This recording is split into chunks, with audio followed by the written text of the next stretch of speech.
की सीरीज में previous videos में हमने फर्स्ट वीडियो में देखा था first second and third normal form क्या होते हैं, मतलब नॉर्मलाइजेशन की सीरीज में हमने first second third normal form एक ही वीडियो में देख लिए थे एंड एनोमलीज भी हमने देख ली थी कौन कौन सी अराइज होती है अगर हमारा डेटाबेस जो है वो नॉर्मलाइज ना हो तो। ठीक है, फिर उसके बाद हमने BCNF और 3NF और BCNF के बीच में डिफरेंस हमने देख लिया था। आज के वीडियो में हम देखेंगे फोर्थ नॉर्मल फॉर्म क्या होता है। ठीक है, अब जैसा कि आपको पता ही है कि कोई भी रिलेशन अगर हम बात कर रहे हैं 3NF की तो पहले 1 और 2NF में होना चाहिए। उसी तरह से अगर कोई सा रिलेशन 4NF में है तो उसका मतलब 4NF में होने के लिए उसके लिए जो नेसेसरी कंडीशंस हैं वो ये हैं कि सबसे पहले तो वो BCNF में होना चाहिए। ठीक है, और उसके बाद उसमें कोई मल्टी वैल्यूड डिपेंडेंसी नहीं होनी चाहिए। ठीक है, अब ये मल्टी वैल्यूड डिपेंडेंसी क्या होती है ये चीज मैंने आपको पहले ही जब मैंने टाइप्स ऑफ डिपेंडेंसीज बताया था तो आपको पूरा अच्छी तरह से बता दिया था कि मल्टी वैल्यूड डिपेंडेंसी क्या होती है। फिर भी एक बार मैं एग्जांपल मैं आपको दे देती हूँ। सपोज हमारे पास ये इस तरह से एक छोटी सी टेबल का स्नैपशॉट है। ठीक है, मे बी हमने सारे कॉलम्स ना लिए हो यहाँ पे, सिर्फ आपको समझाने के लिए है। ठीक है, यहाँ पे आप देखिए ये क्या है, एम्प्लॉय की आईडी है। ठीक है, जो कि प्राइमरी की है, ये है कॉन्टैक्ट नंबर और ये जो लैंग्वेजेस उसको आती हैं, जो प्रोग्रामिंग लैंग्वेजेस उसको आती हैं। अब आप सोच के भी बता सकते हो कि क्या कॉन्टैक्ट नंबर और लैंग्वेजेस उनका आपस में कोई कनेक्शन होता है? नहीं होता है, लेकिन यहाँ पर कनेक्शन एक तरह से बन गया है। क्यों बन गया है? देखो, क्योंकि हमने क्या किया है, हमारा जो है हर एक एट्रीब्यूट की वैल्यूज क्या होनी चाहिए, एटॉमिक होनी चाहिए। तो हम कॉन्टैक्ट नंबर्स को एक साथ नहीं लिख सकते हैं यहाँ पे।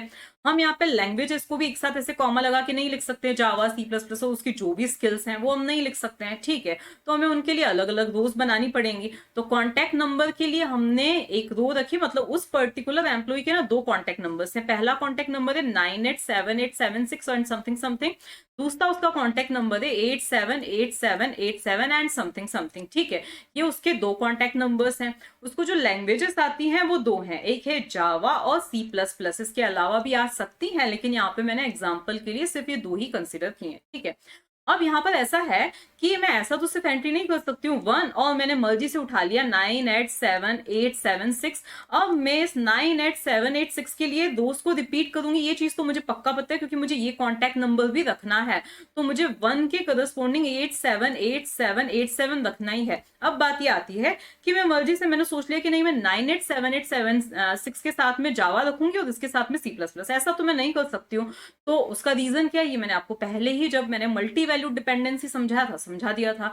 तो मुझे जावा को क्या करना पड़ेगा, इन दोनों कॉन्टैक्ट नंबर्स के साथ में स्टोर करना पड़ेगा और फिर वापस से मुझे इन कॉन्टैक्ट्स की क्या करना पड़ेगा, रिपीटेशन करना पड़ेगा। जैसे कि मैंने क्या किया 1, क्योंकि एम्प्लॉय तो वही चल रहा है, तो वापस से मुझे C++ के लिए इन दोनों कॉन्टैक्ट नंबर्स को क्या करना पड़ेगा, रिपीट करना पड़ेगा, जैसा कि यहाँ पे मैंने किया है।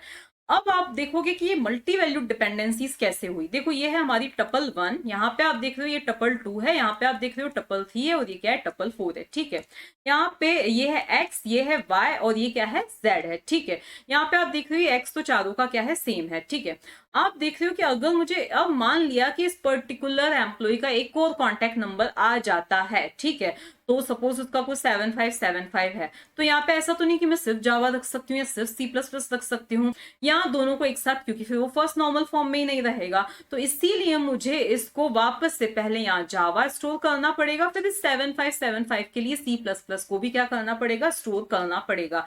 तो यहाँ पर आप देख रहे हो कि क्या हो रही है, मल्टी, देखो y और z का आपस में कोई कनेक्शन ना होने के बावजूद भी एक में इंसर्शन की वजह से हमें दूसरे में भी क्या करने पड़ रहे हैं, इंसर्शंस करने पड़ रहे हैं। ठीक है, अब मान लिया कि उसको 5 लैंग्वेजेस आ रही होती तो उस कॉन्टैक्ट नंबर के लिए मुझे 5 एंट्रीज करनी पड़ती, या उसकी एक और स्किल डेवलप हो जाती है तो मुझे वापस कॉन्टैक्ट नंबर्स के लिए क्या करनी पड़ेगी, यहाँ पर एंट्रीज करनी पड़ेंगी। ठीक है, तो ये क्या है, हमारी मल्टी वैल्यूड डिपेंडेंसी होती है। इसको मैंने और डिटेल में बता दिया था। ये T1 T2 T3 T4 लिखने का रीजन ये है कि कहीं आप बुक्स में पढ़ोगे कि कुछ इस तरह से दिया हुआ होता है, T1 of x is equals to T2 of x is equals to T3 of x and so on।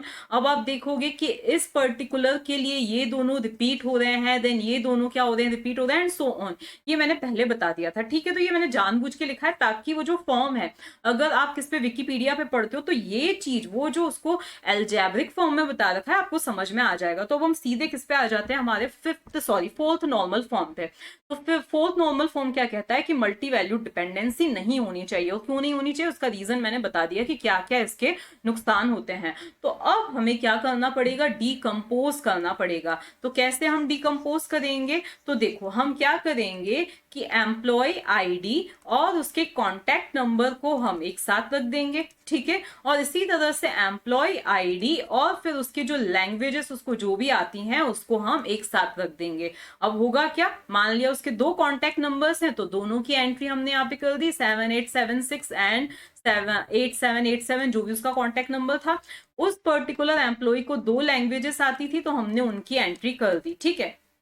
अब इन दोनों में कोई ऐसी डिपेंडेंसी नहीं रही, क्यों, क्योंकि मान लिया कि मुझे इस एम्प्लॉय का एक कॉन्टैक्ट नंबर ऐड करना है तो मुझे मात्र यहाँ पर वो कॉन्टैक्ट नंबर ऐड करना पड़ेगा। इस लैंग्वेजेस के साथ में हमें कोई वापस से एंट्री, मतलब रिडंडेंसी को क्या किया गया है यहाँ पे, रिड्यूस किया गया है। तो अगर हमने अब इस तरह से इसको क्या कर दिया, डिकम्पोज कर दिया, इसका मतलब अब ये रिलेशंस क्या है, फोर्थ नॉर्मल फॉर्म में है।